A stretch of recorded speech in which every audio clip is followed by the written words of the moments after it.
Nintendo has finally given more details about the Switch 2, and yeah, great specs, much improved over the original and so on and so forth, but they have developed a serious corporate greed problem. Let me start by saying sorry to everyone who ripped into me in the comments of the last video for saying emulating the Switch 2 was a bad idea.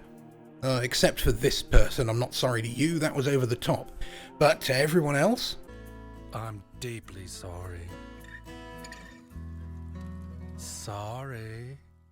I mean, I still think it's a bad idea, as I've said before. Making an emulator for a current-gen system that's being actively sold and supported by its rights holder is 100% going to facilitate and enable piracy, and that's going to directly impact the paychecks of potentially hundreds of developers and other employees who depend on that income to feed their families and blah blah blah, but wow, Nintendo, you make it really, really hard to defend you when you do stuff like this. There's a system demo coming at launch to help you get used to all the new controls and features. A paid system demo. That's insane, Nintendo, even for you. Like I said right here, that's locking the instruction manual behind a paywall on top of the upfront cost of the system itself. Greedy, Nintendo, very greedy.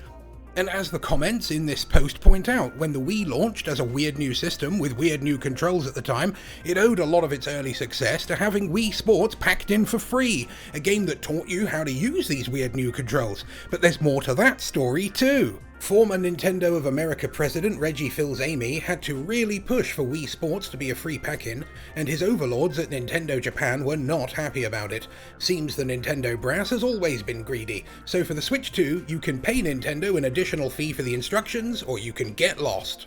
And it only gets worse. While I think $450 is a reasonable price for the new console, the games for the Switch 2 system are getting a price hike. Gone is the old $60 standard, with some reports claiming games will cost $80 or possibly even $90 for physical games. And as if $80 to $90 games, even the physical ones, wasn't enough, wait until you see what you actually get when you buy a physical Switch 2 game. You don't get anything, you get a game key card. Let's have a look at this. Game key cards are different from regular game cards because they don't contain the full game data. Instead, the game key card is your key to downloading the full game to your system via the internet. Full game download via internet required. Like, a physical game card that you put in your system, but it doesn't even have the whole game on it. Like, this is digital rights management.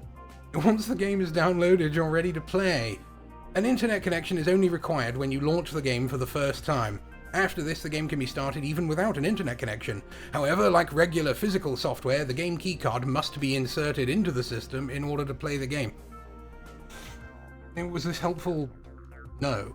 Last year, Nintendo closed down the online services for the Wii U and 3DS, much like they did years before with the original Wii and DS online services, leaving gamers with no other option but emulation. So we can safely assume this system is going to screw gamers over down the road too.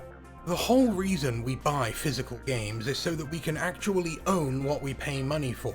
This extremely anti-consumer approach that Nintendo is taking is unquestionably part of their zero-tolerance policy for gamers playing Nintendo games on non-Nintendo hardware, even when said hardware is decades past being discontinued.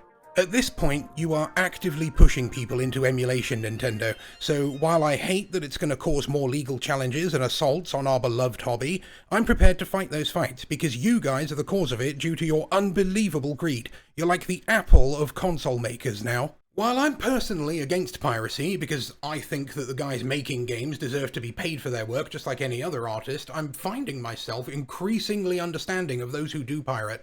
When companies pull crap like this and start treating their fan base like walking bottomless wallets, they get what they deserve. Until next time, you are the Retro Rebellion. Look at this. Prime Hack 2 is gonna be amazing.